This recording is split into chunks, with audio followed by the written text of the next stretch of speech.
Music lives in the blood, and my mother used to tell me that when I was small, curled against her side in our tiny apartment while she hummed melodies that seemed to come from somewhere ancient and deep. She said our family carried songs the way other families carried heirlooms. Passed down through generations, mother to daughter, voice to voice. These songs are older than memory, she would whisper, her Irish accent thick even after 20 years in America. They remember things we have forgotten. They carry the souls of women who came before us. I believed her then. I believe her still then. My mother died 2 years ago, leaving me nothing but her songs and a box of photographs from a homeland I had never seen. I dropped out of Juilliard when the medical bills consumed my scholarship fund. I traded concert halls for office buildings, traded performing for surviving. Now I cleaned offices at night, humming my mother's melodies to empty rooms, keeping her memory alive in the only way I still could. I never expected one of those melodies to change my life. The O'Brien Tower was my newest assignment. 40 floors of glass and steel in the heart of Manhattan, home to dozens of businesses I would never understand. My job was simple. Start at the top floor at midnight, work my way down until dawn. Vacuum, dust, empty trash, repeat. Invisible work for invisible workers. The top floor was different from the others. Executive suites with mahogany desks and leather chairs. Original artwork on the walls. A private bar stocked with whiskey that probably cost more than my monthly rent, and strict rules about when I could clean there. Never before 2 in the morning, my supervisor had warned. Mr. O'Brien works late. Very late. You wait until his car leaves the garage, then you go up. You do not speak to him. You do not look at him. You do your job and you get out. Understood. I understood. I had cleaned enough executive offices to know that powerful men preferred to pretend people like me did not exist. For 3 weeks, I followed the rules perfectly. I watched for his car, waited for the all clear, cleaned his office without incident. The routine was comfortable. Safe until the night everything went wrong. It was December 15 as snow was falling outside the massive windows, turning Manhattan into a winter wonderland. I had checked the garage camera 3 times. His car was gone. The all clear had been given. I took the private elevator to the top floor, my cleaning cart rattling in the silence. The office was dark when I arrived, only the city lights illuminating the space through floor-to-ceiling windows. I started my routine. Vacuum the Persian rugs. Dust the shelves lined with books that looked like they had never been read. Empty the crystal ashtray beside his desk, and without thinking I began to hum. It was my mother's favorite melody. The one she called Sayakane Najilai. Moon's Peace. A lullaby so old she said it predated written music, passed down through generations of women in her family's village. She sang it to me every night until the cancer stole her voice. I hummed it now to fill the silence. To remember her. To feel less alone in this cavernous space that belonged to a man I had never seen. The door slammed. I spun around, my heart leaping into my throat. A man stood in the doorway, silhouetted against the light from the hallway. Tall. Broad-shouldered. Built like someone who had learned to fight before he learned to talk. As he stepped forward, the city lights caught his face, and I saw eyes the color of a midnight ocean, burning with an intensity that made my blood run cold. Who sent you? His voice was deep, accented with the faintest trace of Ireland beneath the American. It was not a question so much as a demand, sharp enough to cut glass. What? Nobody sent me. I am the cleaner. I work for. I know what you are. He moved closer, and I instinctively stepped back until my legs hit his desk. What I want to know is who told you to come here tonight? Who told you to sing that song? I was not singing. I was humming. And nobody told me anything. It is just a melody. My mother, your mother. He was right in front of me now, close enough that I could smell whiskey and cigarettes and something darker. Danger. Who is your mother? She is dead. She died 2 years ago. Something flickered in his expression. The rage did not diminish, but it shifted. Became something more complicated. Her name, Margaret. Margaret Moran. Before she married, she was Margaret Brennan. He went completely still. The kind of stillness that preceded violence or revelation. I could not tell which. Brennan, he repeated. From where? County Clare. A village called Ballyvan. She came to America when she was 19. Why does this matter? Why are you asking me these questions? Because that melody you were humming does not exist. His voice had dropped to something barely above a whisper. It is not in any database. Not in any archive. Not recorded anywhere in the history of Irish music. That is not possible. My mother knew it. Her mother knew it. It has been in our family for generations. Passed down from mother to daughter. A song so old it predates memory. His eyes never left mine. I know. 'Cause my mother used to sing it to me. Before she left. Before she disappeared back to Ireland and never came back. The world tilted beneath me. Your mother? Siobhan O'Brien. Born Siobhan Brennan. From a village called Ballyvan in County Clare. Brennan. The same name as my mother's maiden name. The same village. The same melody that supposedly did not exist. That would mean... I could not finish the sentence. That would mean our mothers were related. That would mean you know a song that only women in my family should know. His hand shot out, gripping my arm with bruising force. So I'm going to ask you one more time, and you are going to tell me the truth. Who sent you? What do you want? And how the hell do you know my mother's lullaby? I should have been terrified. A man who was clearly dangerous, clearly powerful, clearly capable of making me disappear without a trace, had me pinned against his desk demanding answers I did not have. Every survival instinct I possessed was screaming at me to lie, to run, to do whatever it took to get out of this room alive, but something in his eyes stopped me. Beneath the rage, beneath the suspicion, I saw something I recognized.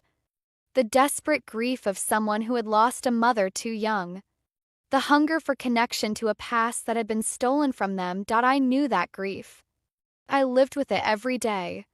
I do not know who you are, I said, keeping my voice steady through sheer force of will.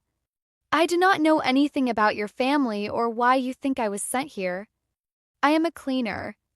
I took this job 3 weeks ago because it pays better than my last one and I need money for rent. The song is just something my mother taught me. That is all. That is not all. That song is not common knowledge.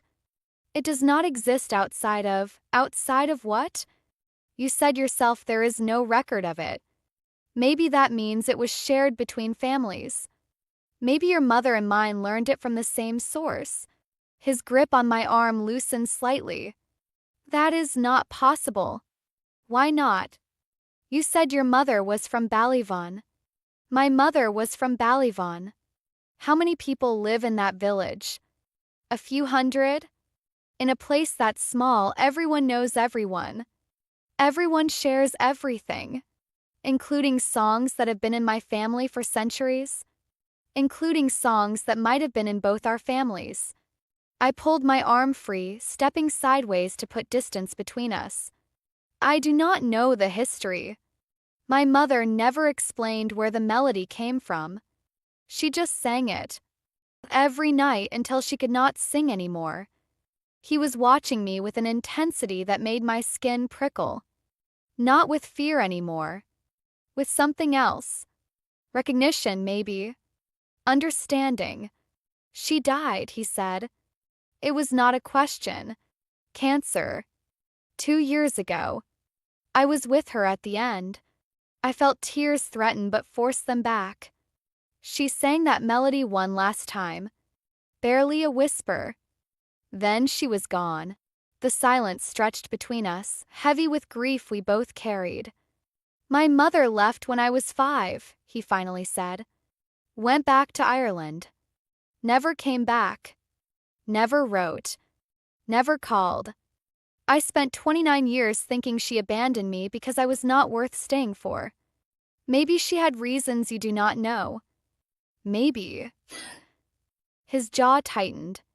Or maybe she was just like everyone else in my life. using me for what she could get, then leaving when things got hard. That is a lonely way to see the world. It is the only way that keeps you alive in my world. I thought about my own life. The struggles. The disappointments. The endless fight to survive in a city that did not care whether I lived or died. I understand lonely, I said quietly. I understand thinking you are not worth staying for. But I also know that sometimes the truth is more complicated than it seems. What truth could possibly explain a mother who abandons her child? I do not know. But maybe we could find out together. I met his eyes steadily. You want to know why I know that song? I want to know why my mother never told me about other people who knew it. Maybe if we share information instead of threatening each other, we might actually learn something. He stared at me for a long moment. Then, incredibly, he laughed. It was not a pleasant sound. More bitter than amused. But it broke the tension in the room like a hammer through ice. You are either very brave or very stupid, he said. Standing in my office, suggesting we work together after I just accused you of being a spy. I am too tired to be scared and too broke to be smart. I crossed my arms. Also, you have not actually introduced yourself. I have been cleaning your office for 3 weeks and I still do not know your name. Killian O'Brien. He extended his hand, a formal gesture that seemed absurd given the circumstances. And you are Eliza Moran. I read your file when you were hired. Most people call me Ellie. Ellie. He tested the name. Well, Ellie. Seems we have a mystery to solve. The question is whether you are brave enough to help me solve it. And if I refuse, then you walk out of here tonight and we pretend this conversation never happened. You go back to cleaning offices and humming songs. I go back to wondering why a stranger knows my mother's lullaby. That does not sound like much of a choice. It is the only one I am offering. I thought about my mother, about the songs she had taught me, about all the questions I had never thought to ask while she was alive. Fine, I said. I will help you. But I have conditions. His eyebrow rose. You are in no position to make demands. And yet I am making them anyway. I held up one finger. First, you do not threaten me again. Whatever we find, whatever happens, you treat me as a partner, not a suspect. And second, whatever we discover about our mothers, you share it with me. All of it. Even the parts you might not want me to know. He considered this for a moment. Then, slowly, he nodded. Agreed. On one condition of my own. What? Sing it for me. The lullaby. The whole thing, not just humming. I want to hear the words. My heart clenched. I had not sung that song out loud since my mother's funeral. Had not been able to bear the weight of it, but he was asking. And something in his eyes told me he needed it too. I sang. The melody filled the office, ancient words in Irish that I barely understood, sounds that seemed to vibrate in my chest and echo off the glass walls. I sang of moonlight and peace and mothers holding children in the dark. I sang of love that survived separation and grief that transformed into hope. When I finished, tears were streaming down my face. And Killian O'Brien, the most dangerous man I had ever met, was crying too. That is exactly how she sang it, he whispered. Exactly. Note for note. Word for word. Then our mothers learned it from the same place. From the same people. Yes. He wiped his eyes roughly, clearly uncomfortable with showing emotion. And tomorrow we are going to find out who those people were. I did not sleep that night. After leaving Killian's office, I walked home through the snow, my mind racing with questions I could not answer. My mother had never mentioned other Brennans. Never spoken of relatives in Ireland beyond vague references to the old country. She had kept her past locked away like a secret too painful to share. Now I understood why. There were people connected to that past. People who might have answers to questions I had not known to ask. My apartment felt smaller than usual when I finally arrived. a studio in Brooklyn that cost more than it should for how little space it provided. I sat on my bed, pulled out the box of my mother's photographs, and began to search. Most of the pictures were familiar. My mother as a young woman, beautiful and full of hope. My mother holding me as a baby, exhaustion and love mingled in her expression. My mother in her hospital bed, thin and pale but still smiling, but at the bottom of the box I found something I had never noticed before. A photograph tucked inside an envelope. Hidden beneath the cardboard lining point, two young women standing arm in arm in front of a stone cottage. One was clearly my mother, maybe 18 or 19, her red hair bright against the gray Irish sky. The other woman looked similar enough to be her sister. Same red hair, same pale skin, same stubborn set to the jaw dot on the back, in faded handwriting, Margaret and Siobhan. Ballyvaughan, 1994. Sisters forever. Sisters. My mother had a sister. A sister named Siobhan. The same name as Killian's mother. I stared at the photograph until my eyes burned, trying to make sense of what it meant. The Siobhan was my mother's sister, then Killian was my cousin. Connection we had sensed was not just coincidence or shared heritage. It was blood, but why had my mother never told me? Why had she let me believe I had no family, no connections, no one in the world except her? I needed answers. And the only person who might have them was waiting for me in a tower of glass and steel. Killian called at 9 the next morning. I had finally fallen asleep around dawn, still clutching the photograph, and his call jolted me awake with the subtlety of a fire alarm. I found something, he said without preamble. Can you come to my office? I just fell asleep 3 hours ago. I have coffee. Good coffee. And answers. I was dressed and out the door in 15 minutes. The O'Brien Tower looked different in daylight. Less intimidating, more corporate. I took the elevator to the top floor, half expecting to be stopped by security, but my employee badge still worked.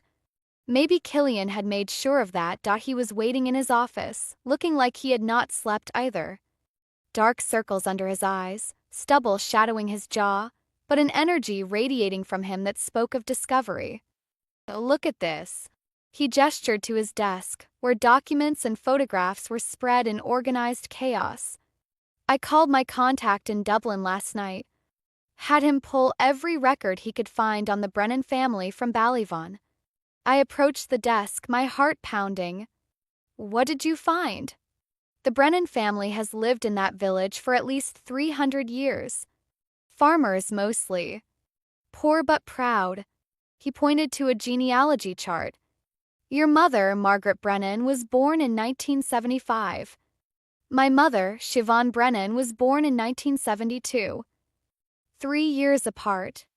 Yes, and according to these records, they were sisters. Full sisters. Same parents, same household, same everything until 1994. What happened in 1994? Killian's expression darkened. That is where it gets complicated. In 1994, my mother came to America. She married my father, Patrick O'Brien, in a ceremony that was more business arrangement than love match. The O'Brien family needed Irish connections. The Brennan family needed money.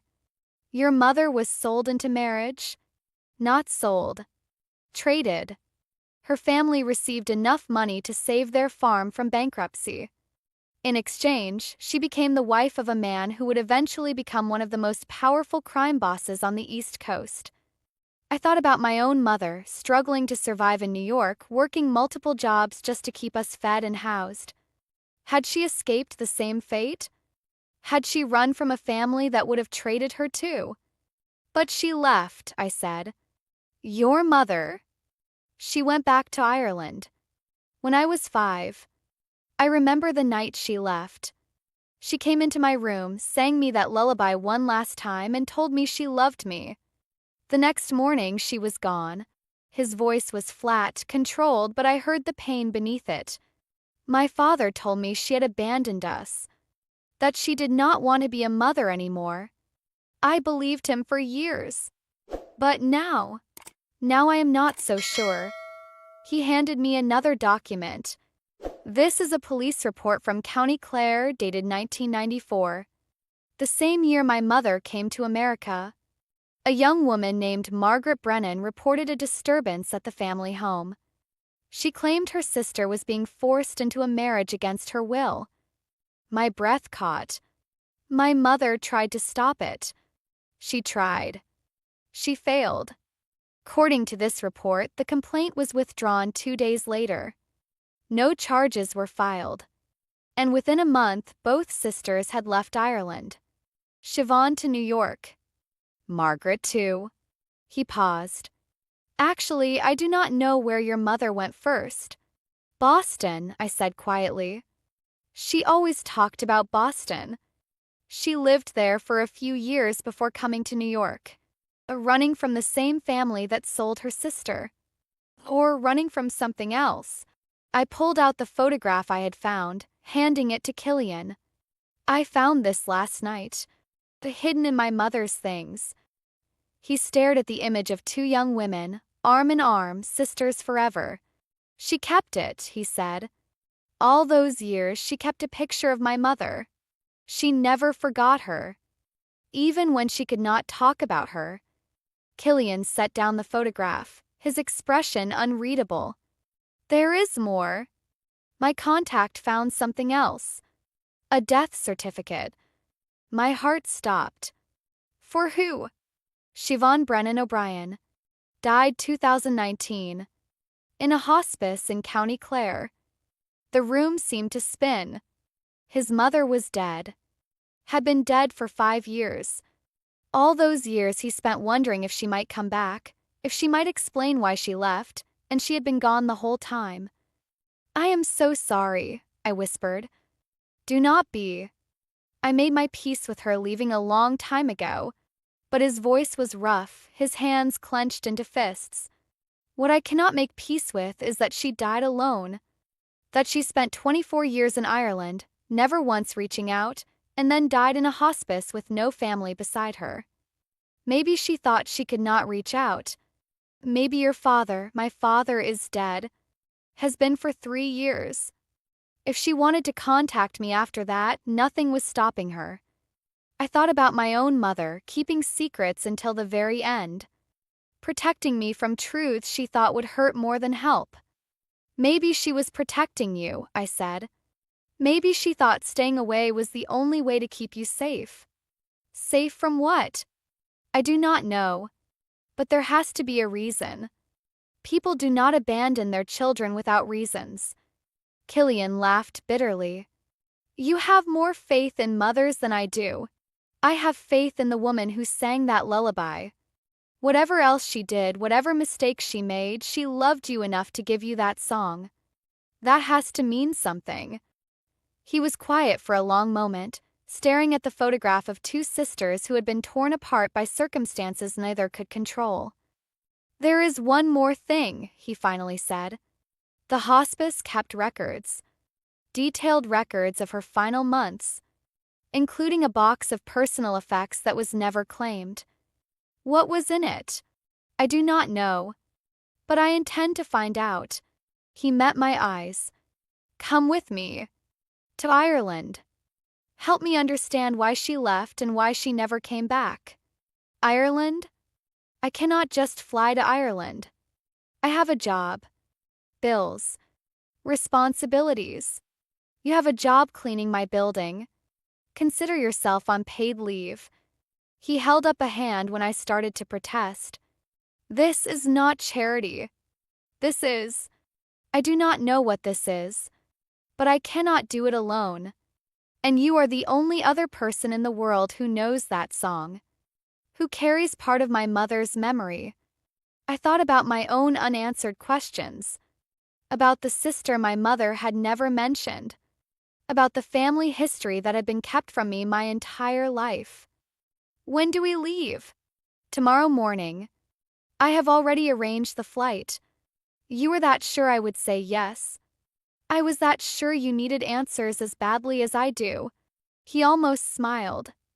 Besides, you do not seem like the type to walk away from a mystery. I am not. But I am also not the type to fly across the ocean with a man I just met. We did not just meet. We have known each other for 3 weeks. You have been cleaning my office, learning my secrets through what I leave behind. I empty your trash and vacuum your rugs. That is not learning secrets. You would be surprised how much trash reveals about a person. This time he did smile, small but genuine. Pack warm. Ireland in December is not kind to those who come unprepared. I went home to pack, my mind spinning with everything I had learned and my mother had a sister. That sister had been sold into a marriage with a crime family.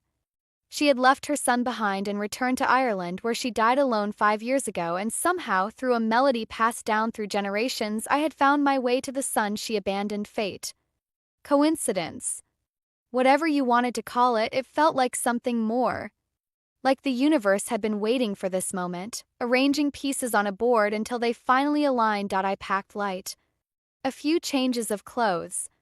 My mother's box of photographs. The journal I kept but rarely wrote in.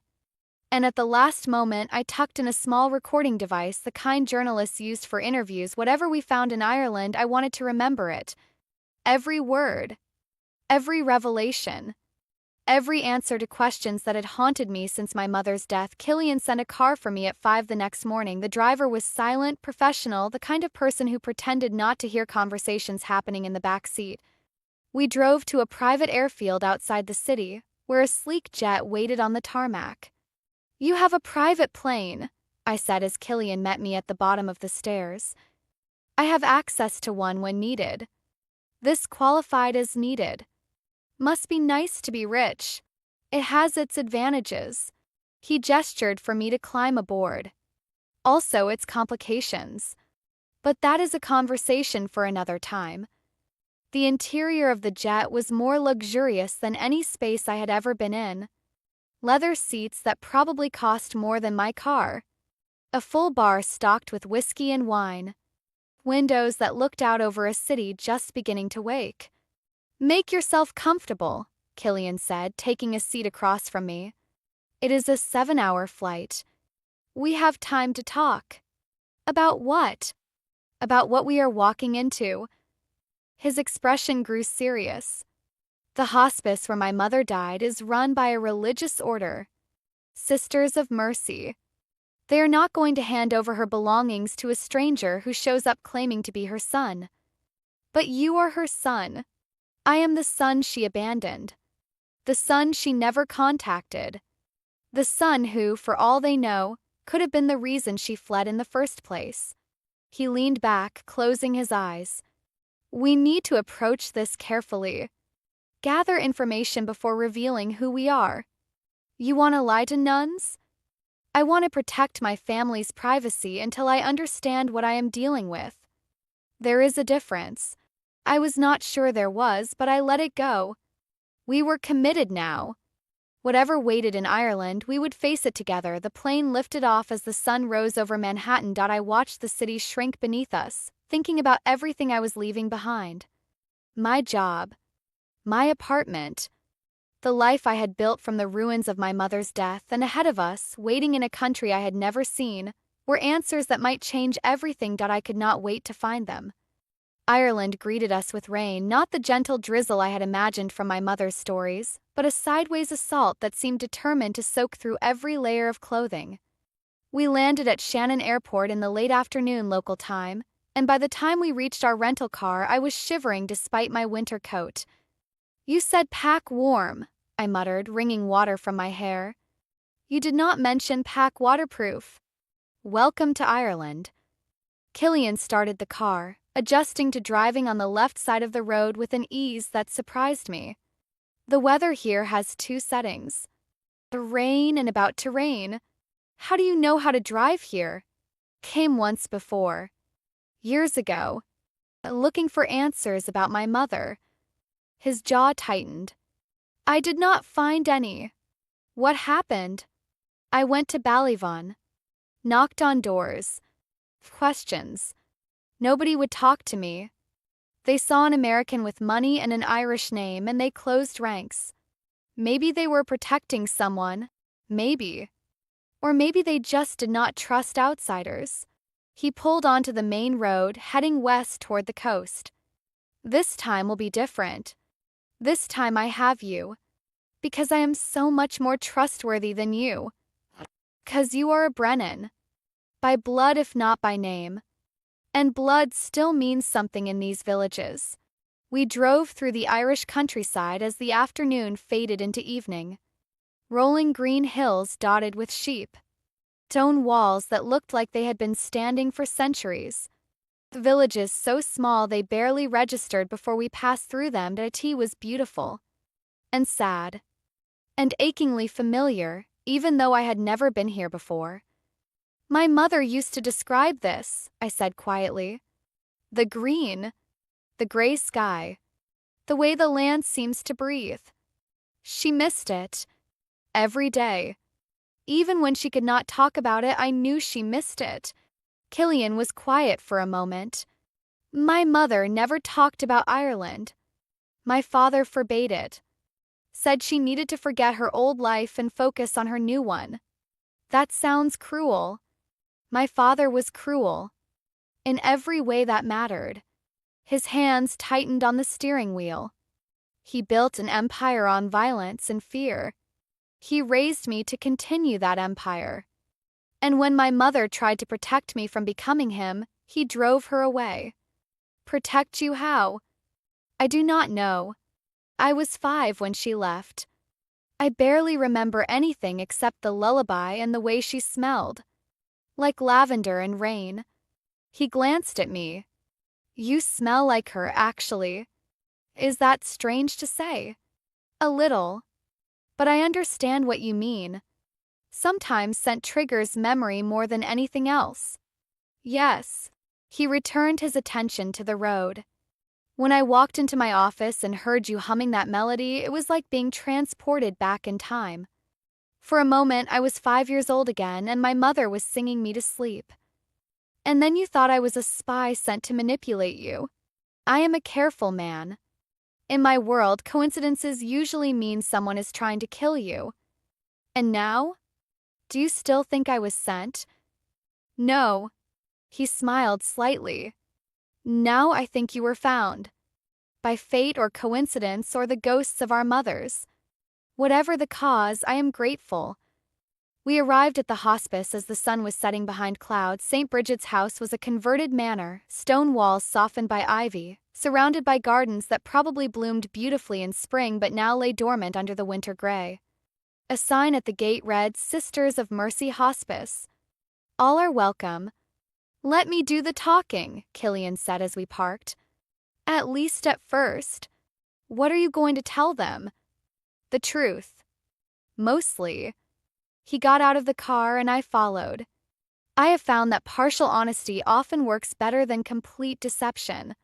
The interior of the hospice was warm and quiet, filled with the soft sounds of whispered conversations and distant hymns. A nun in a gray habit met us at the reception desk, her face kind but cautious. Can I help you? I hope so. Killian's voice had shifted, becoming softer, less commanding. My name is Killian O'Brien. My mother, Siobhan O'Brien, passed away here 5 years ago. I was hoping to collect her personal effects. The nun's expression flickered. Recognition, then something else. Sadness, maybe. Siobhan. Yes, I remember her. She glanced at me. And you are? Eliza Moran. My mother was Margaret Brennan. Siobhan's sister. The nun's eyes widened. Margaret's daughter? We did not know Margaret had children. She did not keep in touch with the family here. It is a long story. Most family stories are. The nun nodded slowly. Please come with me. Sister Agnes was with Siobhan at the end. She will want to speak with you. She led us through quiet corridors, past rooms where elderly patients rested and prayed, to a small office at the back of the building. There, an ancient nun sat behind a desk covered in papers and photographs, her eyes sharp despite the wrinkles surrounding them. Sister Agnes, our guide announced. This is Killian O'Brien and Eliza Moran. Siobhan's son and niece. Sister Agnes looked up, studying us with an intensity that reminded me uncomfortably of Killian himself. "So," she said finally, "you have come at last. You were expecting us?" Killian asked. "Siobhan was expecting you. For 24 years she waited for her son to find her. She died still waiting." The old nun's voice was neither accusatory nor forgiving, simply factual. "Sit down, both of you. We have much to discuss." We sat in the chairs across from her desk, and Sister Agnes pulled out a wooden box worn with age and handling. "These are her things. What little she had when she came to us." She set the box on the desk between us. "But before I give them to you, I need to know. Why did you never come before?" "I did not know where she was," Killian said, his voice tight. "I did not know she was sick. I did not know she had died." "You did not look?" "I looked. For years I looked. Every database, every search, every contact I had. She had disappeared completely. 'Cause she wanted to disappear. From your father, specifically." Sister Agnes folded her hands. "Siobhan came to us in 1999, 4 years after she returned to Ireland. She was broken in body and spirit. Your father's people had found her once already. She bore the scars of that encounter for the rest of her life." My stomach turned. He hurt her? He had her hurt. There is a difference, though perhaps not to the victim. The nun's expression darkened. She changed her name after that. Lived in hiding. Worked as a housekeeper at a convent in Galway until her health failed. When she came to us for her final months, she made us promise not to reveal her location to anyone. "Then why tell us now?" Killian asked. "'Cause she is dead. Because her secrets died with her. And because..." Sister Agnes hesitated. "Because she left something for you. Something she asked us to give you only if you came in peace, seeking truth rather than revenge." "I am not seeking revenge." "Are you not? Your father's empire still exists. You still control it. How do I know you are not here to bury the truth rather than find it?" Killian leaned forward, his voice dropping to something raw and honest. "My father was a monster. I have spent the last 3 years trying to dismantle what he built, to transform it into something that does not require violence and fear. I am not him. I will never be him. And the only thing I want from this visit is to understand why my mother left and whether she ever loved me at all." Sister Agnes studied him for a long moment. Then, slowly, she nodded. "She loved you more than anything in this world. That is why she left. That is why she stayed away." She pushed the box toward us. "The answers you seek are in here. Along with letters she wrote but never sent. And something else. Something she said only you would understand."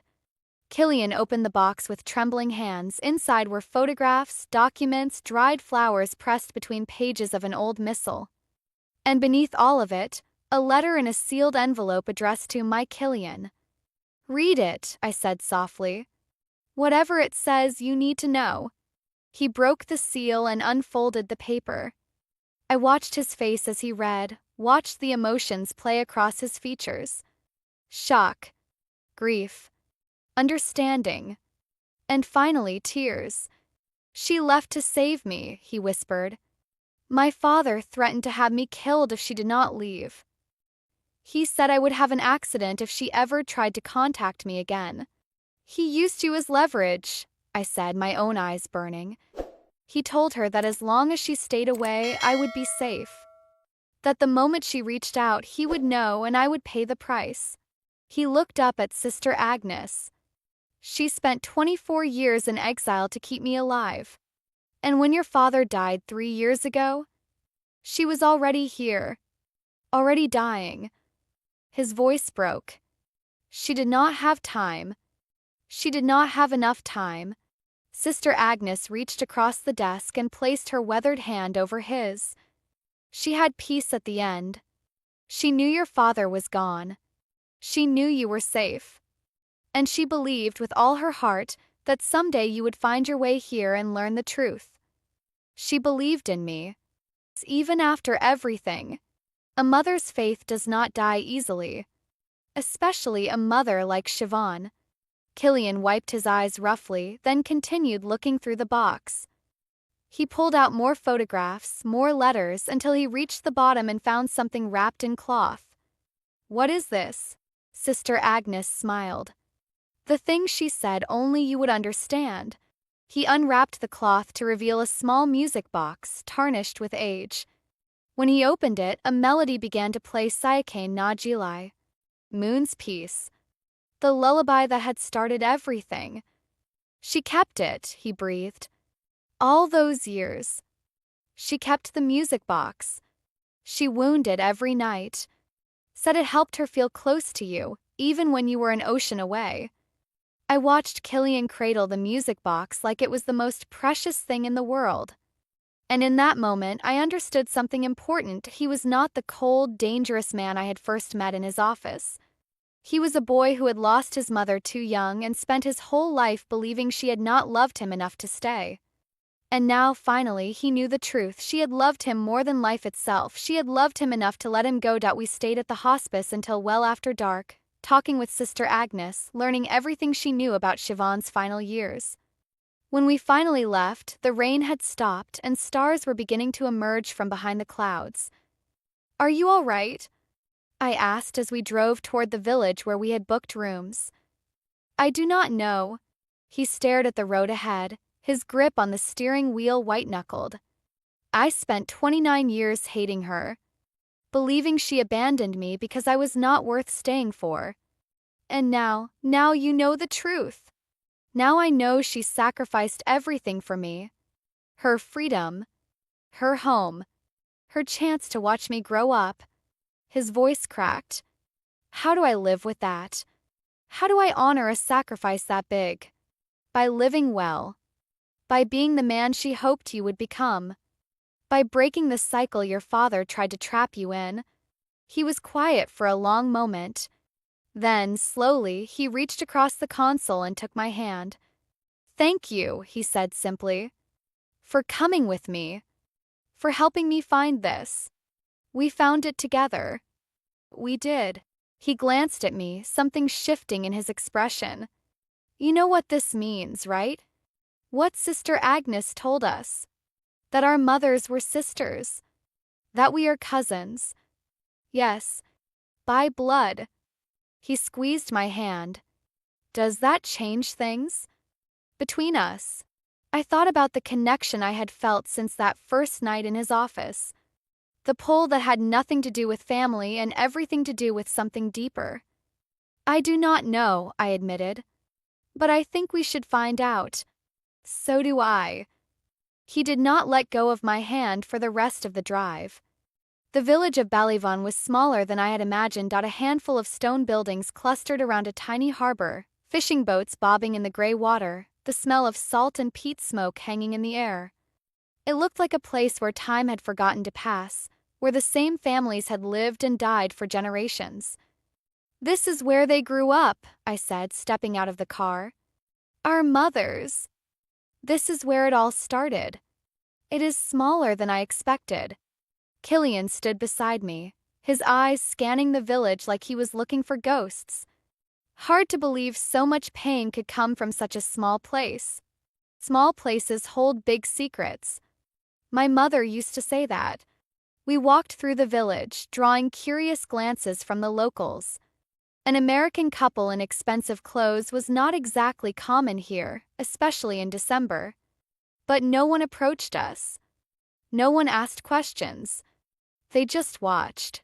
"They know who we are," Killian said quietly. "Or at least they suspect." "How can you tell?" "The way they look at us. Recognition without acknowledgement. They are waiting to see what we want." We found the Brennan family home on the edge of the village, a stone cottage with a thatched roof and a garden gone wild with neglect. It looked abandoned, windows dark, no smoke rising from the chimney. "Nobody lives here anymore," I said, peering through a dusty window. It looks like it has been empty for years. Since 1994, probably. When both sisters left, Killian tried the door. Locked. We should ask around. Find out what happened to the rest of the family. The local pub was the obvious choice. A low-ceilinged room with a fire burning in the hearth and the smell of whiskey and history soaked into the walls. We took seats at the bar and ordered drinks, waiting for the locals to decide whether to trust us. It did not take long. Americans, the bartender said, setting down our glasses. Here for the scenery or something else? Something else, Killian said. We are looking for information about the Brennan family. Margaret and Siobhan. They grew up here in the 70s and 80s. The bartender's expression shuddered. The Brennan sisters. That is an old wound you are picking at. We know. Margaret was my mother. I pulled out the photograph, showing him the two young women arm in arm. She died 2 years ago. I never knew she had a sister until recently. The bartender studied the photograph, then studied me. You have her look. The hair, the eyes. Margaret's girl, you say? Eliza. Ellie. And him. He nodded toward Killian. Siobhan's son. A ripple of reaction passed through the pub. Whispers exchanged between old men at corner tables. Glances that held decades of memory. Patrick O'Brien's boy, the bartender said flatly. Come to claim what is left of your mother's legacy? I have come to understand why she left. Nothing more. Understanding is a dangerous thing in these parts. Some stories are better left untold. And some stories need to be heard. I leaned forward. Please. We are not here to cause trouble. We just want to know what happened to our family. Why the sisters were separated. Why my mother never spoke of her home. The bartender was silent for a long moment. Then he sighed and set down his towel. Wait here. He disappeared into a back room, and we sat in uncomfortable silence, feeling the weight of every eye in the pub upon us. After what felt like an eternity, he returned with an elderly woman on his arm. She was ancient, bent with age, but her eyes were sharp and clear. She looked at me, then at Killian, and something like wonder crossed her face. Margaret's girl, she breathed. And Siobhan's boy. Together. After all these years. You knew them? I asked. Knew them? Child, I raised them. She lowered herself into a chair, gesturing for us to sit across from her. I am Bridget Brennan, your great-aunt, the last of our generation still breathing. Bridget told us everything about 2 sisters who had been inseparable from birth, about a family too poor to refuse when Patrick O'Brien came offering money for a bride, about the night Siobhan was taken to America, crying and begging not to go, while Margaret tried to stop them and was beaten for her trouble. They broke her arm, Bridget said, her voice heavy with old grief. 3 men, holding her down while they dragged Siobhan to the car. Margaret screamed until her voice gave out. Then she packed a bag and left too. Said she would never set foot in this village again, and she never did. She was running from the family that sold her sister, I said. She was running from all of us. From the shame of what we had allowed to happen. From the guilt of not being able to stop it. Bridget wiped her eyes. We thought we had no choice. The farm was failing. The bank was threatening to take everything. O'Brien's money saved us, but it cost us both our girls. And nobody tried to get Siobhan back? Killian's voice was cold. Nobody fought for her? Your father made it clear what would happen if we interfered. He had connections here. People who owed him favors. People who would make problems for anyone who caused him trouble. Bridget shook her head. We were cowards. All of us. Too afraid to do the right thing. She escaped eventually, I said. She went back to Ireland. Yes. And she hid from everyone, including us. She knew we had failed her once. She was not going to give us a chance to fail her again. The fire crackled in the silence. I looked at Killian, saw the war of emotions on his face. Anger at the family who had sold his mother. Grief for the years that had been stolen. Understanding, finally, of why she had never reached out. "The lullaby," he said suddenly. "Where did it come from? The one she used to sing to me?" Bridget's eyes softened. "That song has been in our family for generations. Longer than anyone can remember. The women of Ballyvaughan have been singing it to their children since before Ireland was Ireland. It is not recorded anywhere. Not in any archive. 'Cause it was never meant to be recorded. It is a sacred thing passed from mother to daughter, voice to voice. A blessing and a promise. That no matter how far we wander, no matter how lost we become, the melody will always bring us home." I thought about my mother, humming that melody in our tiny apartment. About Siobhan winding a music box every night for 24 years. About the thread of sound that had connected them across oceans and decades. "Brought us here," I said quietly. "The melody, it led us back. As it was meant to." Bridget reached out, taking my hand in one of hers and Killian's in the other. "You are the children of two sisters who loved each other more than life itself, who were torn apart by forces beyond their control and spent the rest of their lives grieving what they had lost." "Is there anything left?" Killian asked. "Anything of my mother's that we could see?" "There is the cottage. Belongs to the family still, though no one has lived there in 30 years. And there is the church where both sisters were baptized. And..." She hesitated. "There is a grave." "Siobhan's grave?" "No. Another grave. Older." Bridget's voice dropped. "The grave of the child Siobhan lost before she was taken to America." The world stopped. "Child?" I whispered. "What child?" She was 17 when it happened. A boy from the village, nothing serious, just young love that went too far. When she realized she was pregnant, she was terrified. Her parents were devout Catholics. They would have been devastated. What happened to the baby? Stillborn. 3 months before O'Brien came with his offer. Tears slipped down Bridget's weathered cheeks. We buried her in the family plot in secret in the middle of the night. A girl, tiny and perfect, who never drew breath. Killian had gone pale. "My mother lost a child before she had me. She carried that grief her whole life. I think it was part of why she loved you so fiercely. You were her second chance. Her proof that she could bring life into the world and have it survive. And when she left me, she was protecting you the way she could not protect her first baby, even if it meant destroying herself in the process." The fire blurred through my tears. I thought about my mother, carrying the weight of her sister's pain as well as her own. About Siobhan, losing a child and then being sold to a monster and then losing another child to save his life. How much suffering could one family hold? "I want to see the grave," Killian said, his voice rough. "My sister's grave. I want to pay my respects. It is in the old cemetery behind the church. I can show you tomorrow when the light is better." "Thank you." He stood abruptly, clearly overwhelmed. "I need air. I need to process this." He walked out of the pub without waiting for a response. I started to follow, but Bridget caught my hand. "Let him go. He needs time with his ghosts." She studied my face with knowing eyes. "You care for him. More than family should." I felt heat rise to my cheeks. "We only just learned we were cousins.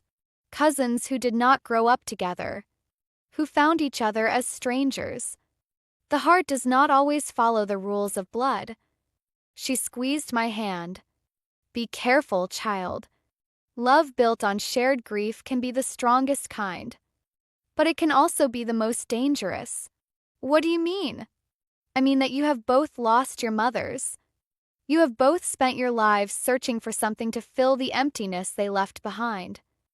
Finding each other feels like fate because it answers questions you have been asking your whole lives. She released my hand. But fate is not the same as wisdom. Make sure you know the difference. I found Killian on the pier, staring out at the dark water. He did not turn when I approached, but he did not move away either. I stood beside him, close enough to feel the warmth of his body, watching the boats rock gently in the harbor. I had a sister, he said finally. A sister I never knew about, who died before I was born. I know. I am so sorry. Sorry does not bring her back. Does not change anything. He laughed bitterly. My whole life, I thought I was alone. Only child of a monster and a ghost.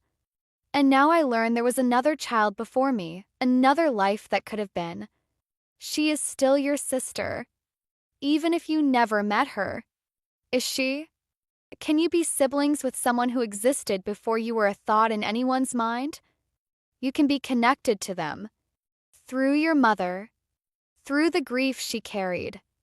Through the love she poured into you because she could not pour it into the baby she lost. He turned to look at me, his eyes red with tears he was trying not to shed. How do you do that? Say exactly the right thing. I had practice. 2 years of processing my mother's death, of learning how to talk about grief without drowning in it.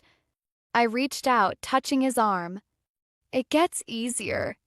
Not better necessarily, but easier. When?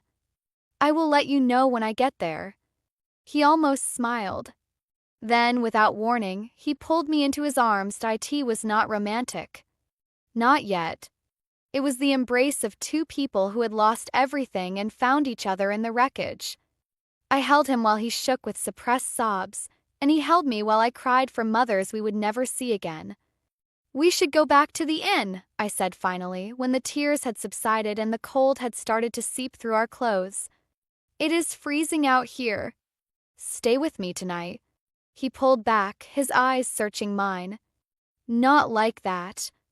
I do not want to be alone. Not after everything we learned. I was not planning to leave you alone. We walked back to the inn together, hands intertwined, hearts heavy with the weight of generations. Tomorrow we would visit a grave. Say prayers for a girl who never drew breath. Pay respects to a family torn apart by poverty and violence and love that was not enough to save them, but tonight we had each other, and for now that would have to be enough. The morning dawned gray, and still I woke to find Killian already awake, sitting by the window, watching the mist roll in from the sea. He had not slept much. Neither had I. We had spent most of the night talking, sharing memories of our mothers, filling in the gaps of each other's histories. Ready? He asked without turning around. No. But I do not think I ever will be. We dressed in silence and met Bridget outside the inn. She looked older in the morning light, the weight of the story she carried visible in every line of her face. The cemetery is this way, she said, leading us up a narrow path toward the church on the hill. It is old. Parts of it date back to the famine times. The Brennan plot is near the back, under the oak tree. Church was small and ancient, its stone walls green with moss, its windows dark with centuries of smoke and prayer. Behind it, the cemetery spread across the hillside, graves marked with Celtic crosses and weathered headstones that had been standing since before anyone living could remember. Bridget led us to a corner shaded by a massive oak tree. There, among the older graves, was a small stone marker, almost hidden by grass and time. Here, she said softly. This is where we buried her. I crouched down, brushing away the vegetation to reveal the inscription, Baby Brennan 1993, beloved daughter, never forgotten, no name. No birth date. Just an acknowledgement that she had existed, however briefly. We did not know what to name her, Bridget explained. Siobhan was too grief-stricken to decide, and by the time she recovered, she had been taken to America. We thought about adding a name later, but it never felt right without her permission. Killian knelt beside me, his face pale. She was real. My sister. She was real. She was. I took his hand. And now you know about her. Now you can carry her memory too. He was silent for a long moment, staring at the small stone marker. Then, slowly, he reached out and touched it. I am sorry I did not know you, he whispered. I am sorry our mother had to grieve you alone. I am sorry for all the years that should have been different. Tears slipped down my cheeks as I watched him say goodbye to a sister he had never met. There was something sacred about this moment, something that transcended the strangeness of our situation. Two cousins who had found each other through a melody, now kneeling together at the grave of a baby who had died before either of them existed. Should we say a prayer? I asked. I do not know any prayers. My father did not believe in God. I know one. My mother taught me. I closed my eyes and began to recite the words she had whispered over me every night when I was small. An old Irish blessing, older than memory, passed down through generations like the melody that had brought us here. When I finished, even Bridget was crying. That was beautiful, she said, wiping her eyes. Your mother remembered the old ways. Not many do anymore. She remembered everything, even when she could not speak of it. We stayed at the grave for nearly an hour, sharing stories and memories, letting the weight of generations settle around us. When we finally stood to leave, Killian placed something on the headstone, the music box, the one Siobhan had kept for 24 years. She should have it, he said when I looked at him questioningly. My mother's most precious possession with the daughter she lost. They can be together now. Are you sure? I have the melody in my heart. That is enough. We left Ballyvan that afternoon. There was nothing left to find, nothing more to learn. The story of our mothers had been told, the secrets revealed, the wounds exposed to light and air. Now it was time to go home and figure out what came next. The drive to Shannon Airport was quiet, both of us lost in thought. When we finally reached the terminal, Killian turned off the engine but did not move to get out. I need to say something, he said. Before we go back to our regular lives. What? These past few days have changed me. Not just what I learned about my mother, though that was significant. It was. He struggled for words. It was having you there. Every step of the way. Someone who understood without needing explanation. Someone who carried the same grief, the same questions, the same melody in their blood. We are family. That is what family does. But we are more than family. He turned to face me, his blue eyes intense. We both know it. We have known it since that first night in my office. Whatever this is between us, it is not just about being cousins. My heart raced. Killian, I know it is complicated. I know some people would say it is wrong. But I have spent my whole life following rules made by people who did not care about me. My father's rules. Society's rules. The rules that trapped my mother and destroyed her happiness. What are you saying? I am saying that I feel something for you that I have never felt for anyone. And I do not want to walk away from it just because the world says I should. He took my hand, his grip warm and certain. I am not asking for anything right now. I am not expecting you to make a decision. I just need you to know that when we get back to New York, I do not want to pretend this trip never happened. I do not want to go back to being strangers who share a melody. I looked at our intertwined hands, at this man who had been a terrifying stranger just weeks ago and was now somehow essential to my existence. I feel it too, I admitted. I have been trying not to. Telling myself it was just grief and proximity and the intensity of everything we discovered. But it is more than that. Then we figure it out together. Whatever it looks like. Whatever compromises we have to make. We figure it out. And if it does not work, if the complications are too much, then at least we tried. At least we did not let fear make our choices for us. He lifted my hand to his lips. Our mothers spent their whole lives being controlled by other people's expectations. I refuse to live that way. And I think you refuse it too. I thought about my mother keeping secrets to protect me.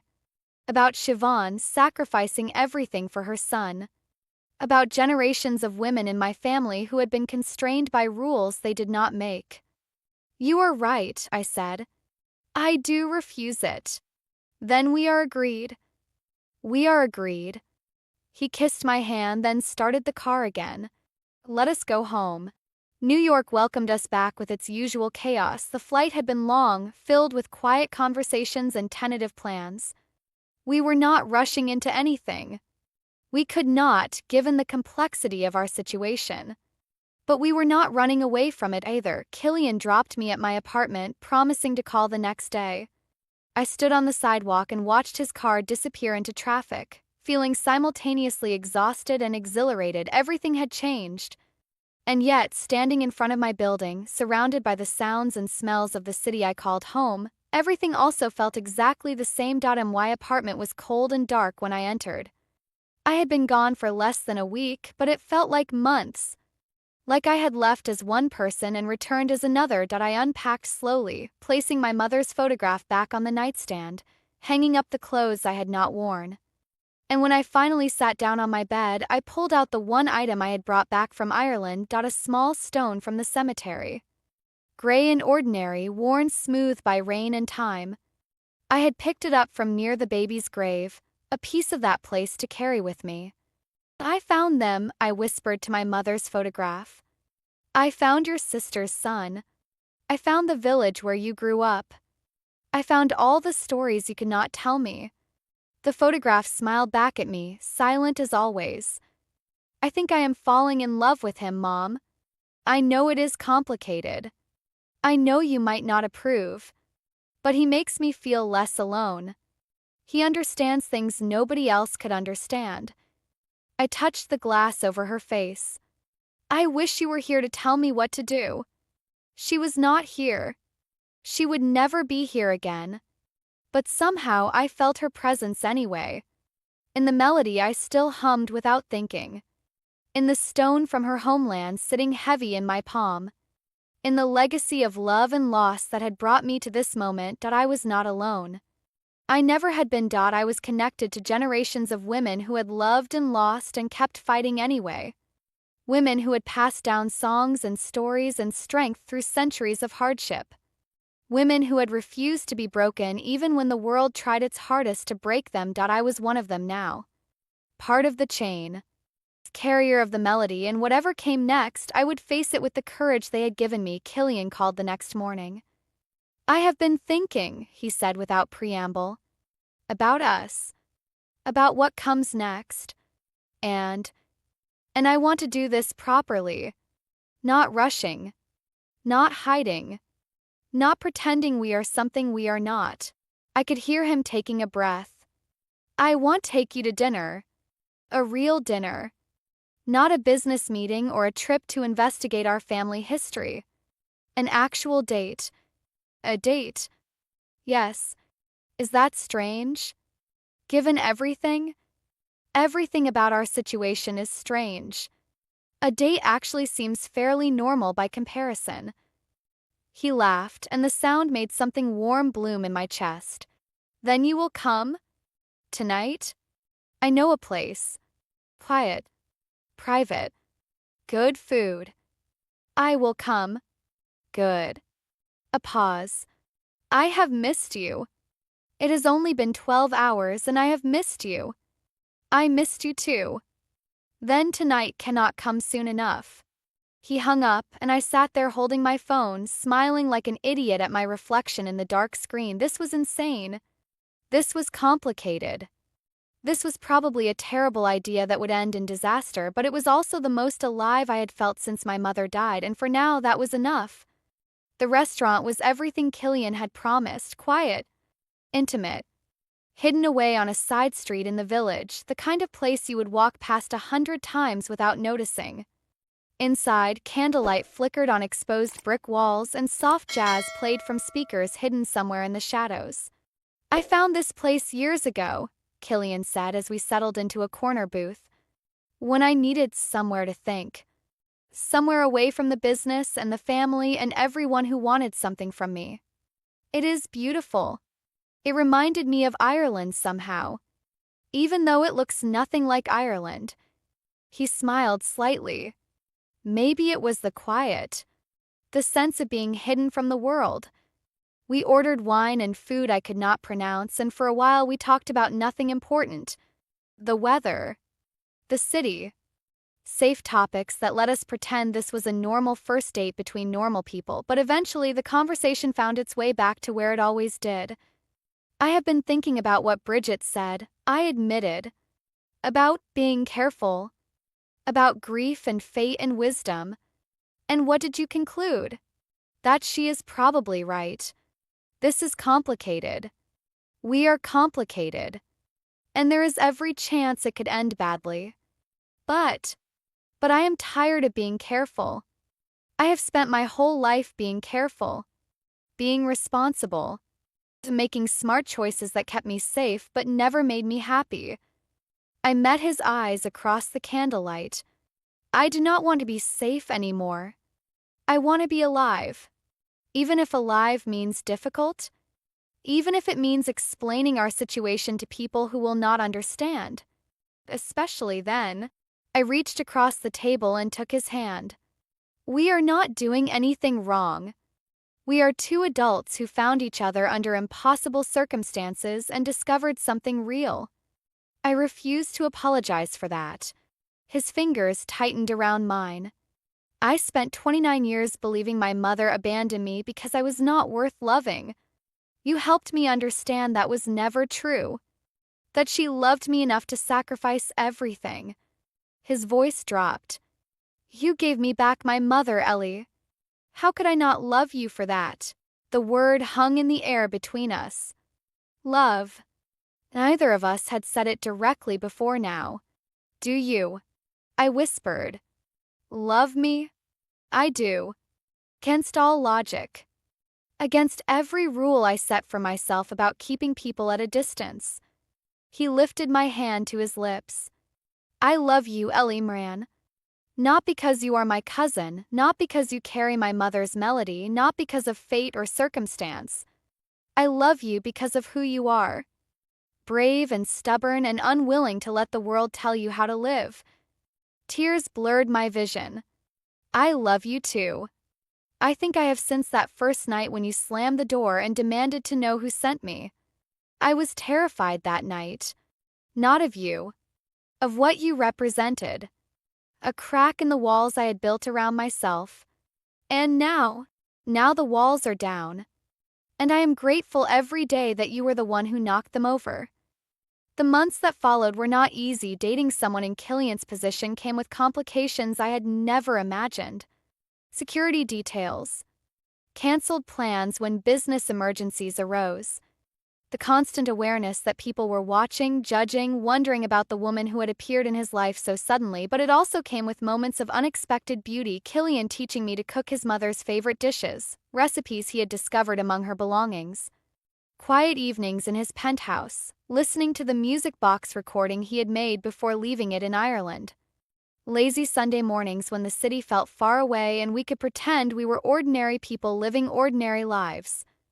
I want to show you something, he said one evening, about 6 months into our relationship. He led me to his study, where a stack of papers sat on his desk. What is this? Plans. For the future. He handed me the top document. I had been working on restructuring the business. Moving away from the operations my father built. Investing in legitimate ventures instead. I scanned the pages, seeing words like charity foundation and community development and legacy project. You are going clean. I am trying. It will take years. There are obligations I cannot simply walk away from. But every day I am shifting a little more toward the light. He took my hand. I want to build something my mother would be proud of. Something our children could inherit without shame. Our children. Someday. You want them. If this works the way I hope it will. He pulled me close.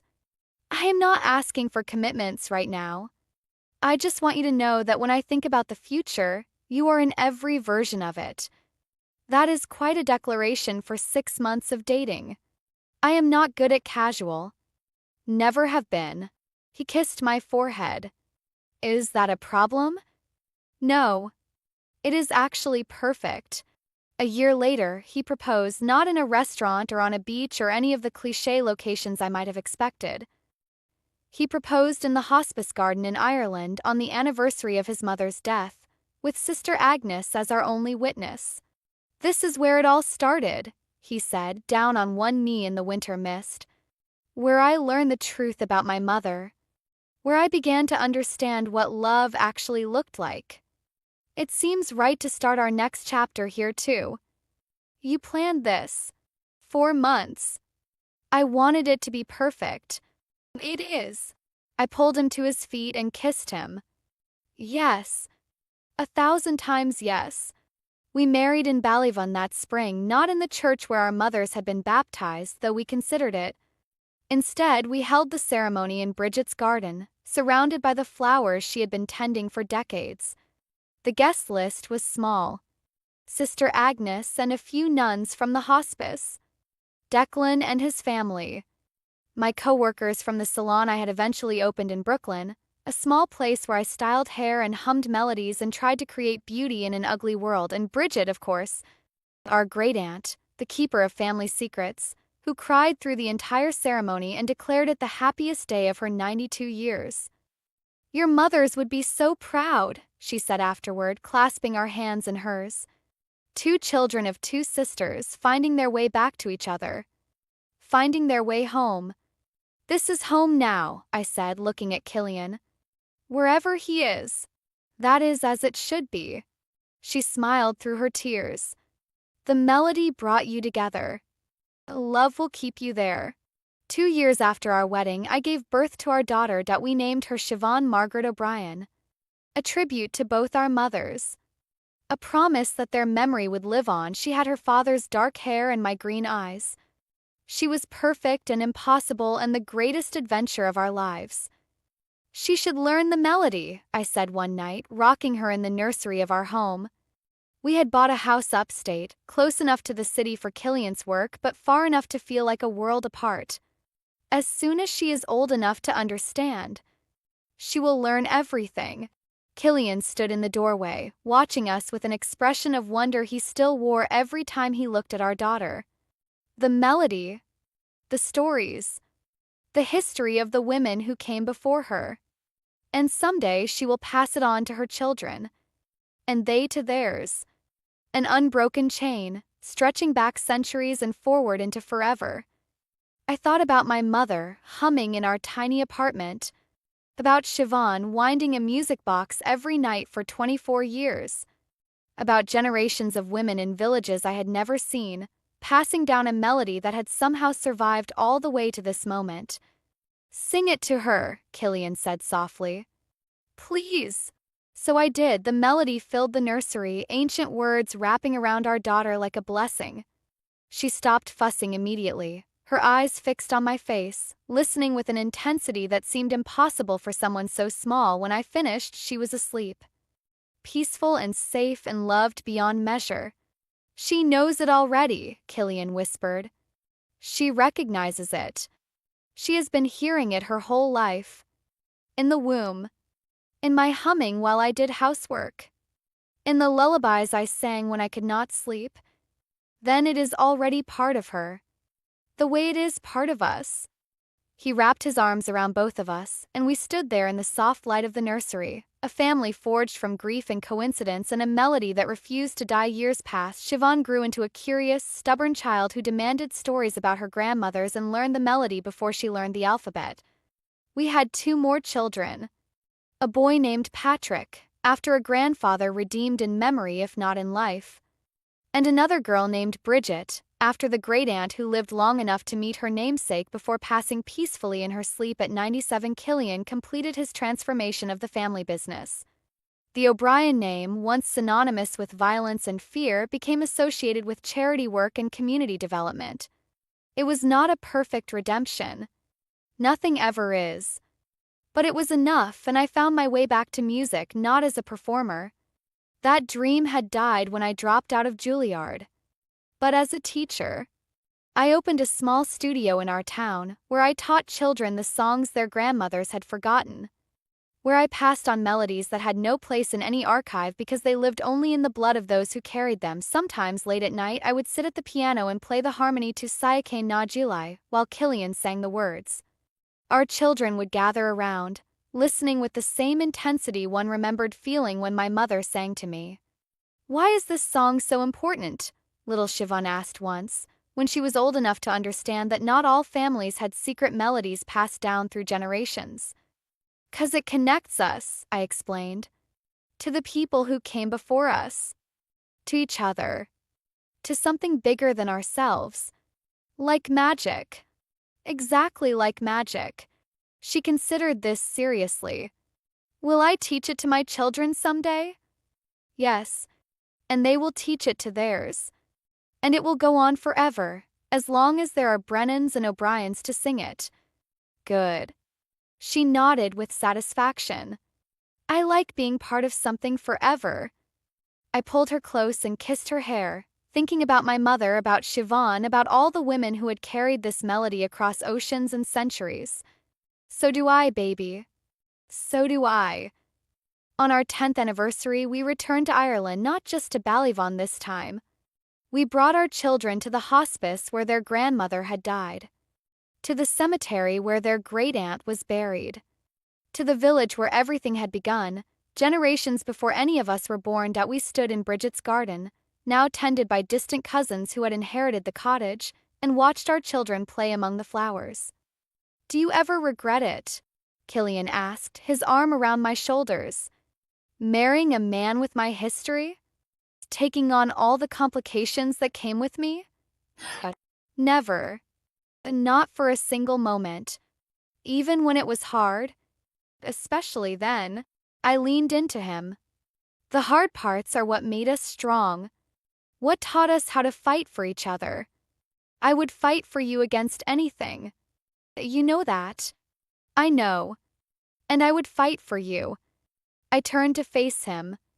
"That is what the melody taught me. That love is not passive. It is active. It is choosing someone every day, even when it is difficult. Especially when it is difficult. Your mother chose that for Margaret. Against all odds. And we choose it for each other. And our children will choose it for whoever they love." I smiled. "That is the legacy, Killian. Not money or power or reputation. A love that refuses to quit." He kissed me as our children's laughter echoed across the garden, and somewhere I knew our mothers were watching, finally together, finally at peace, finally home. "Thank you so much for joining me for this story. If you enjoyed," she hummed a melody while cleaning his office, "please do not forget to hit that like button and subscribe to the channel for more thrilling stories. Your comments mean the world to me. Let me know what you thought and what kind of stories you would like to see next. Until next time, keep reading and stay mysterious."